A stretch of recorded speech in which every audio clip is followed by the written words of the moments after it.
अस्सलाम वालेकुम नाज़रीन, आज की इस वीडियो में 3-4 अहम मौज़ूआत के मुख्तलिफ पहलुओं का जायज़ा लेने की कोशिश करेंगे।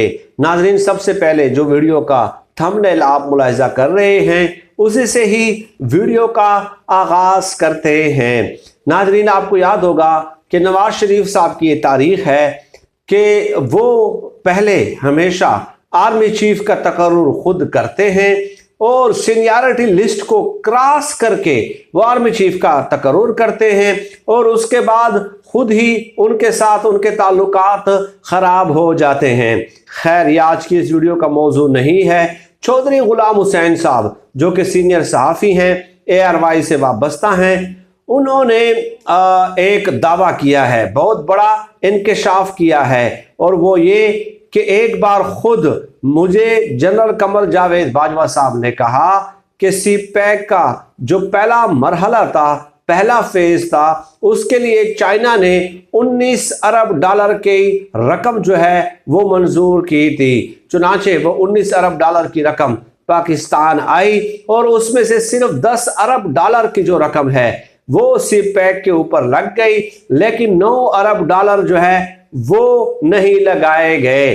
फिर चौधरी गुलाम हुसैन साहब कहते हैं कि army chief general Qamar Javed Bajwa साहब ने मुझे बताया कि उन 9 अरब डॉलर को इन्होंने खुद इस्तेमाल किया, नवाज शरीफ और शरीफ खानदान ने।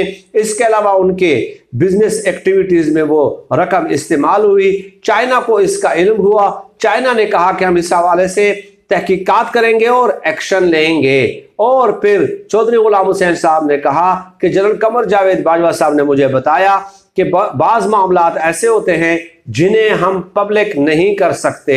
चाइना और पाकिस्तान मिलके इस हवाले से तहकीकात करते हैं, बहुत सारे ऐसे इश्यूज होते हैं। और फिर आगे चल के ये दावा भी किया कि चाइना ने तो इस हवाले से तहकीकात मुकम्मल कर ली, लेकिन पाकिस्तान में उसका कुछ नहीं बना। यह है चौधरी गुलाम हुसैन साहब का बड़ा दावा, यकीनन। और चौधरी गुलाम हुसैन साहब ने यह भी कहा कि बहुत सारे और भी सहाफ़ी थे जो इस बात की गवाही देंगे, सिर्फ मैं ही मौजूद नहीं था, बहुत सारे सहाफ़ी भी इस मीटिंग में मौजूद थे।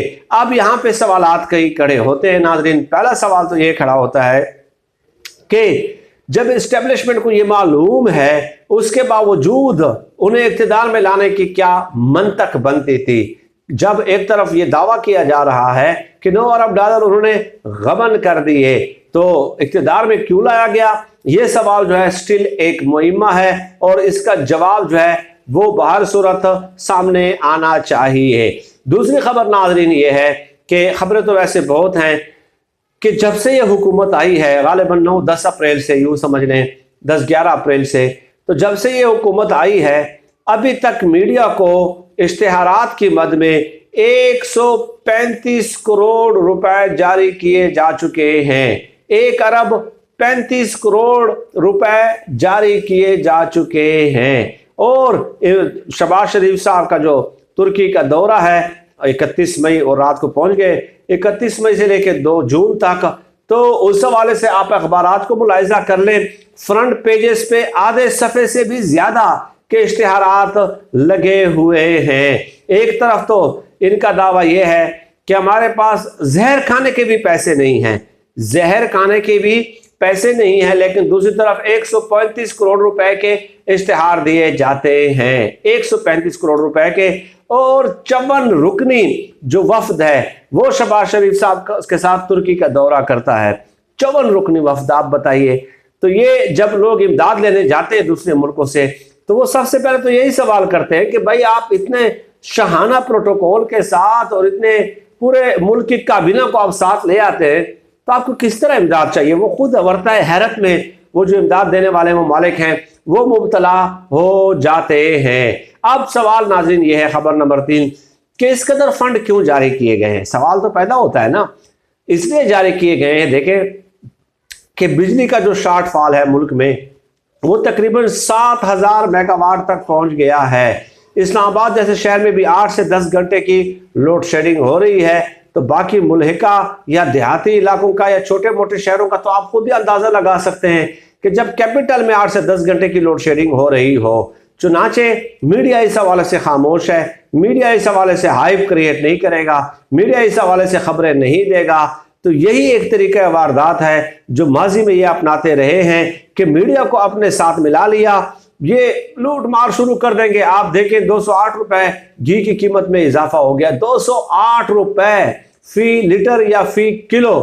ठीक है, आप खुद बताइए इससे बढ़ के क्या कोई जुल्म हो सकता है? बिजली की बदतरीन लोड शेडिंग है, लेकिन मीडिया पे आपको सन्नाटा नजर आएगा। चुनाचे यही वजह है कि इमरान खान साहब ने कल जो यूट्यूबर्स के साथ और दिगर सहाफियों के साथ मुलाकात की तो उसमें यही कहा कि मेन स्ट्रीम मीडिया मेरे खिलाफ है, मेरे खिलाफ पहले भी हो चुका था और अब भी है, लेकिन ये सोशल मीडिया का दबाव है। सोशल मीडिया ने मुझे पब्लिसिटी दी, मुझे नाम दिया, मकाम दिया। नाम मकाम तो खैर वैसे भी था, लेकिन उन्होंने मेरा साथ दिया, तो मजबूरन कभी कभार कुछ ना कुछ हिस्सा जो है मेन स्ट्रीम मीडिया भी फिर डालना शुरू कर देता है कि सोशल मीडिया पे तो डेफिनेटली इमरान खान साहब को पजीराई हासिल है।